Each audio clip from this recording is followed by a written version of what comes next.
Hi everyone, welcome to another Footy Fantasy episode of 5 Things We Learned Today. And obviously, this is going to be all about Frank Lampard. He was sacked. Everybody said that earlier today.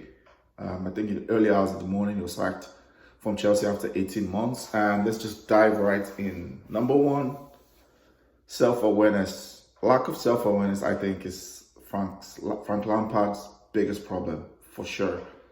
Because of his man management approach. First, you could see everything boiled over recently, attacking Chelsea journalist Liam, who's also a Chelsea fan, publicly, digging out players after all the losses to Arsenal.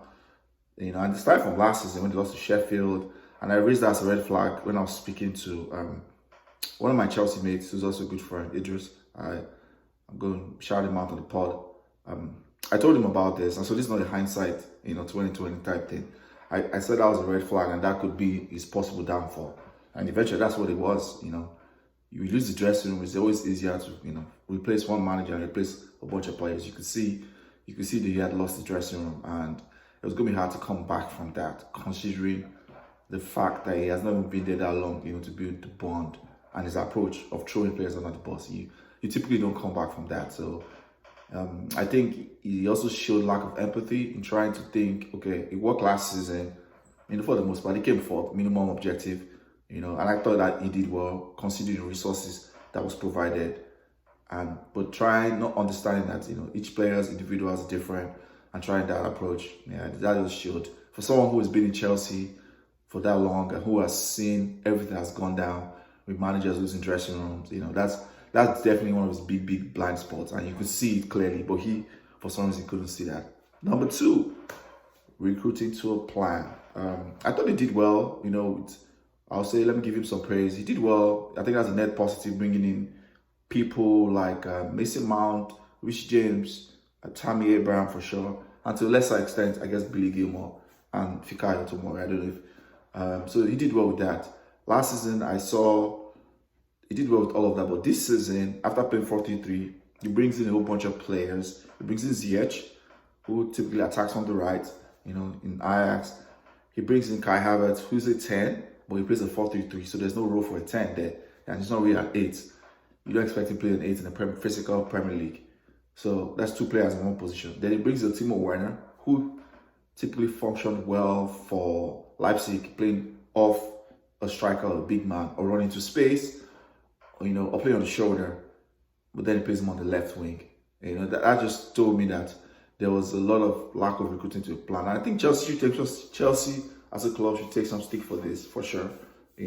Because they are historically they are known to they recruit players for managers. At least manager might get one or two, but they do all that. So that lack of synchronization between him, Frank Lampard, and the club showed that obviously.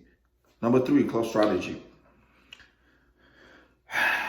So the club strategy, I think I'll just run through this quickly, is it was kind of almost clear that hiring was more probably a branding thing, or a thing where did Chelsea just thought about themselves fully and not think about the person they're bringing in, because they brought him in, they bought some goodwill with the fan base, they said they're going this new strategy. Okay, that's fine. But then you give him a long 3-year contract, however long his contract is. I think it's 2.5 years contract or 3 years. You give him a 3-year contract. He's inexperienced. He's coached 1 year in Derby. He doesn't even have prior coaching youth teams. None of that, like some other coaches.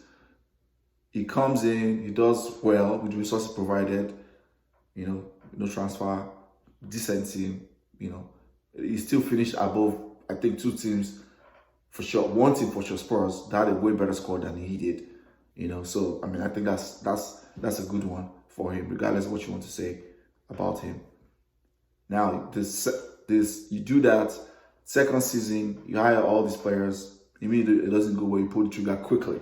Tells me, they probably already were waiting for the opportunity where it doesn't go well, and they do a contingency plan. But either way, it still speaks badly of the hierarchy of okay.